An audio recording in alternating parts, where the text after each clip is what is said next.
கொஞ்சம் கூட பாகக்காவோட கசப்பே தெரியாமல் இப்படி ஒரு தடவை பாகக்காய் வச்சு ஒரு ரெசிபி ட்ரை பண்ணி பாருங்கள். எல்லோரும் ரொம்ப ஆசையாக சாப்பிடுவாங்க. அதுக்கு நான் இன்றைக்கி இந்த மாதிரி பாகக்காய் பார்த்திங்கன்னா ஒரு 8 பாகக்காய் எடுத்து வச்சுருக்கேன். பாகக்காய் எல்லாத்தையும் நல்லா வாஷ் பண்ணிவிட்டு உள்ளே உள்ள சீட்ஸ் எல்லாத்தையும் ரிமூவ் பண்ணி இந்த மாதிரி கட் பண்ணி ரெடியாக எடுத்து வச்சுக்கோங்க. இப்போ இந்த பாகக்காயை உப்பு மஞ்சப்பொடி போட்டு வேக வச்சு எடுத்துக்கலாம். ஒரு குழிக்கரண்டி அளவுக்கு துவரம்பருப்பு, அதையும் மஞ்சப்பொடி போட்டு வேக வச்சு எடுத்து வச்சுக்கிறேன். 1 கப் அளவுக்கு வேர்க்கடலை எடுத்திருக்கேன், பச்சை வேர்க்கடலை. அதையும் உப்பு மஞ்சப்பொடி போட்டு வேக வச்சு எடுத்துக்கலாம். வேர்க்கடலைக்கு பதிலாக நீங்கள் வேறு எந்த சுண்டல் வெரைட்டி நீங்கள் போட்டு இந்த ரெசிபி பண்ணுறதா இருந்தாலும் பண்ணலாம், நல்லாயிருக்கும். தேவையான இன்க்ரீடியன்ட்ஸ் எல்லாத்தையும் எடுத்து வச்சாச்சு. இப்போ ஒவ்வொன்றா பார்த்துடலாம். ஜஸ்ட்டு ஒரு ட்ராப் மட்டும் நல்லெண்ணெய் விட்டுக்கோங்க பேனில்.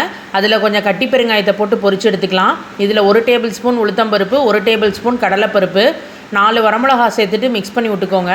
இப்போ இதிலே 2 ஸ்பூன் அளவுக்கு தனியா, 1 ஸ்பூன் மிளகு, 1/2 ஸ்பூன் அளவுக்கு வெந்தயம், 1/2 ஸ்பூன் அளவுக்கு வெள்ளை எள்ளு. வெள்ளை எள்ளுக்கு பதிலாக கருப்பு எள்ளு இருந்ததுன்னா நீங்கள் அதுவும் சேர்த்துக்கலாம். எல்லாத்தையும் செவக்க வறுத்துட்டு 1 கப் தேங்காய் துருவலும் கொஞ்சமாக கருவேப்பிலையும் போட்டு வறுத்துருங்க. இந்த அளவுக்கு தேங்காயை சூட்டிலே ஒரு 2-3 மினிட்ஸ் வறுத்து எடுத்துகிட்டு பிளேட்டில் கொட்டி ஆற வச்சுருங்க.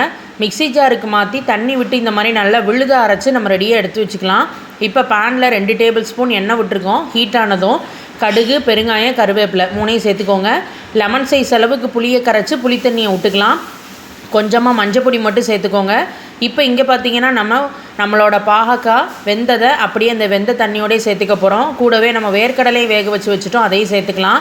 இப்போ இது ரெண்டுமே சேர்ந்து புளித்தண்ணியோட கொதி வந்தோடனே மிக்ஸி ஜாரில் நம்ம அரைச்சி வச்சுருந்த அந்த விழுது அதையும் சேர்த்துட்டு கலந்து விட்டுக்க போகிறோம். அதோடு சேர்ந்து கொதித்த உடனே இப்போ இதில் நம்ம பருப்பை வேக வச்சுருந்தோம், உள்ளே சேர்த்துக்கோங்க. தனித்தனியாக உப்பு போட்டோமே தவிர குழம்புக்கு உப்பு போடலை. குழம்புக்கு கொஞ்சமாக உப்பு சேர்த்துட்டு லாஸ்ட்டாக இறக்குறதுக்கு முன்னாடி கொஞ்சமாக வெல்லமும் கொத்தமல்லியும் போட்டு இறக்குனீங்கன்னா அருமையான பாகக்காய் பிட்டில் தயாராகியாச்சு. டிஃபனுக்கு வச்சு சாப்பிட்லாம், சாதத்தில் கலந்தும் சாப்பிட்லாம். ட்ரை பண்ணி பாருங்கள் ஃப்ரெண்ட்ஸ்.